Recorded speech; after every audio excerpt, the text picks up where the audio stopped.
I got my puppy with me. Keep losing connection. Maybe I need to go somewhere else.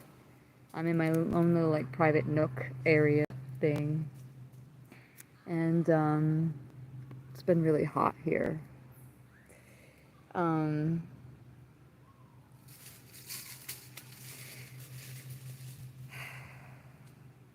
As a lot of you know, I've been like in this heavy portion of a walk for a while. And Father spoke to me the other day to read the book of Luke. I'm thinking to myself, I read Luke like 1,000 times. But I'm reading. And chapter 18 stood out. And I wanted to bring it, and I should have brought it the other day, but here it is. This is for all of us that are going through a heavy walk right now, that are experiencing persecution, just going through. This is for us. And he spoke a parable to them, that they should always pray and not lose heart, saying, in a certain city there was a certain judge, not fearing Elohim nor regarding man.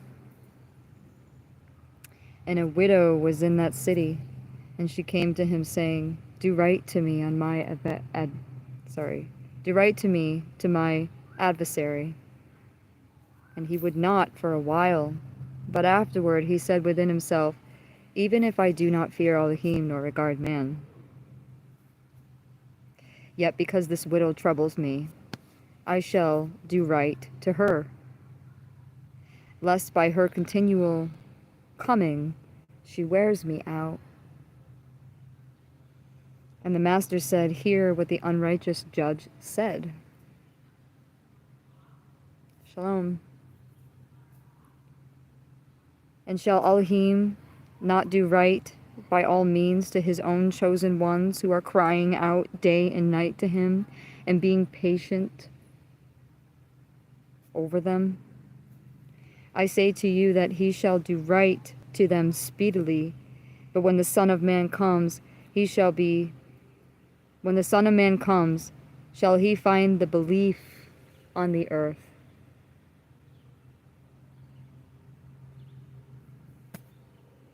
Wow. Will there be belief on this earth when the Son of Man comes? A lot of us that are walking in the set-apart Ruach spirit right now have been called out from religion. A lot of us are feeling extremely heavy. We're looking at the world and its unrighteous disgust, and we're crying out all the time. And a good vast majority of us are going through some really hard times right now within our homes because of the walk that we chose. So will you still have belief because of this heavy time?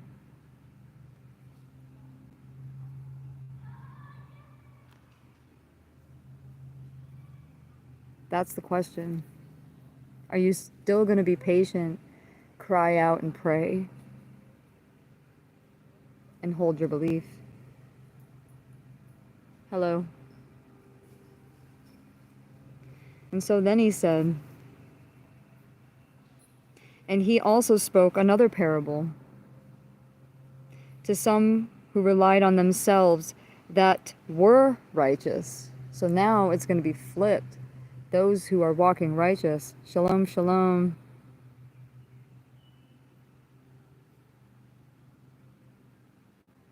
It's okay. YouTube and the algorithms, they don't like it. They don't like truth. They hate truth channels. So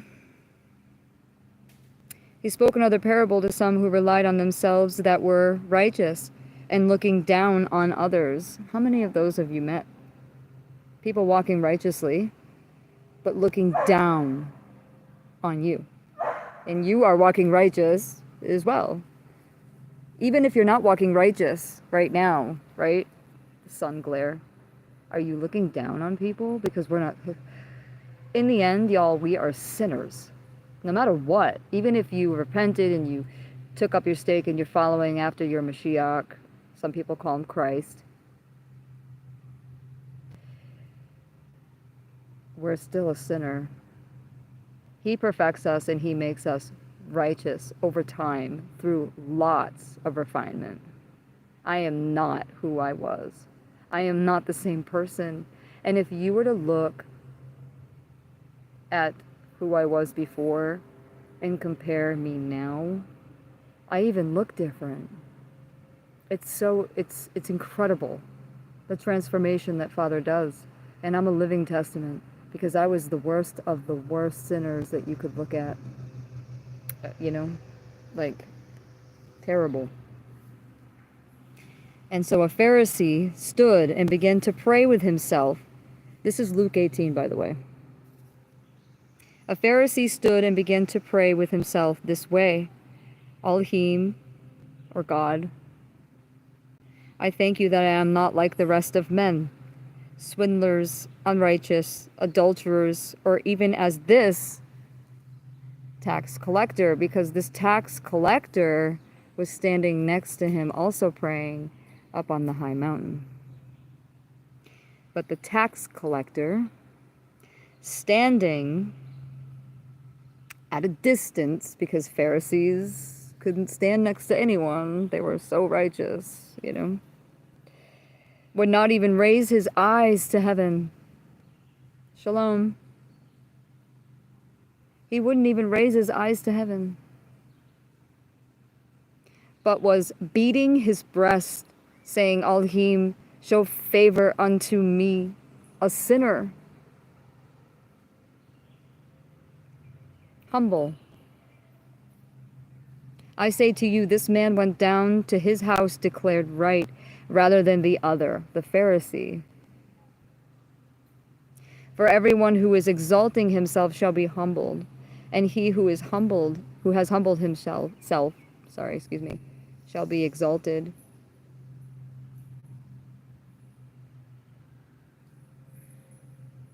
And they also brought infants to him, and they wanted to touch him. But his taught ones, seeing it, rebuked them. But Yahawah, or Yahusha, or Jesus, depending on who you call him, called them to him and said, let the little children come to me, and do not forbid them, for of each is the reign of Elohim. You ever hear a child just come out with the most profound, righteous statement? It happens all the time. And then and us adults are just like marveling. The first ones to say, what was it? Hosanna was children.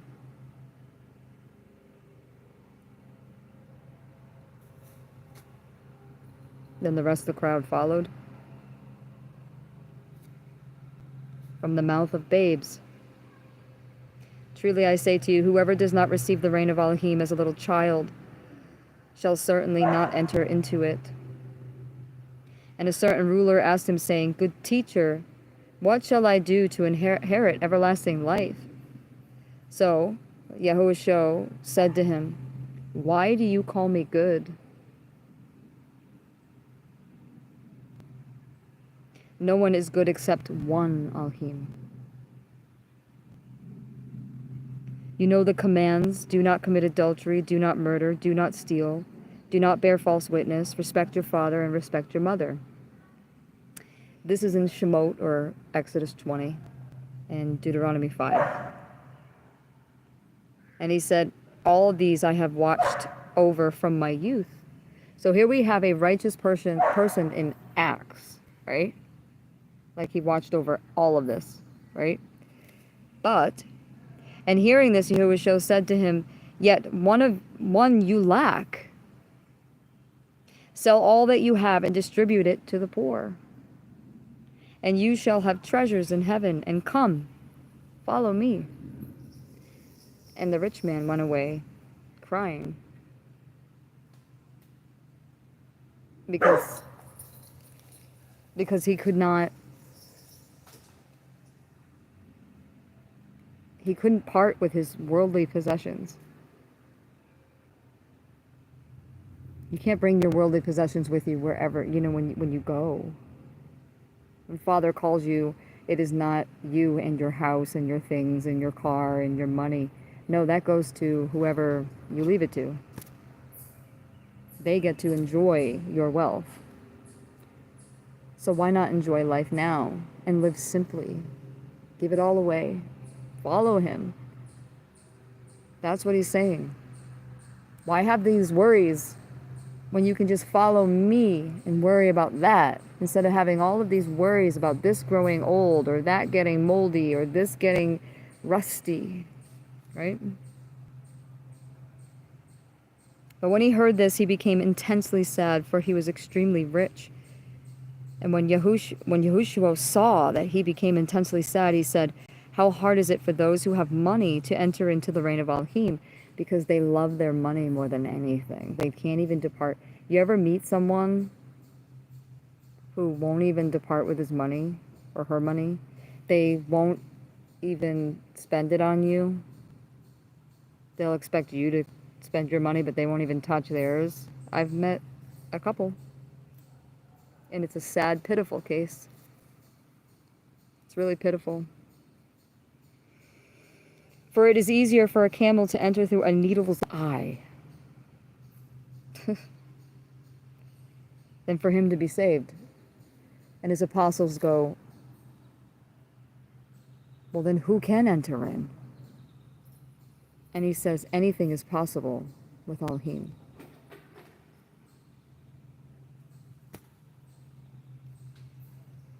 What is impossible for man is possible for Elohim. That's beautiful.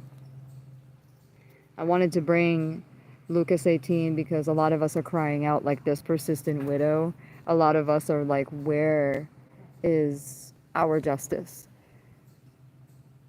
Where is our bekirah, our baruchin, our blessings? Where is our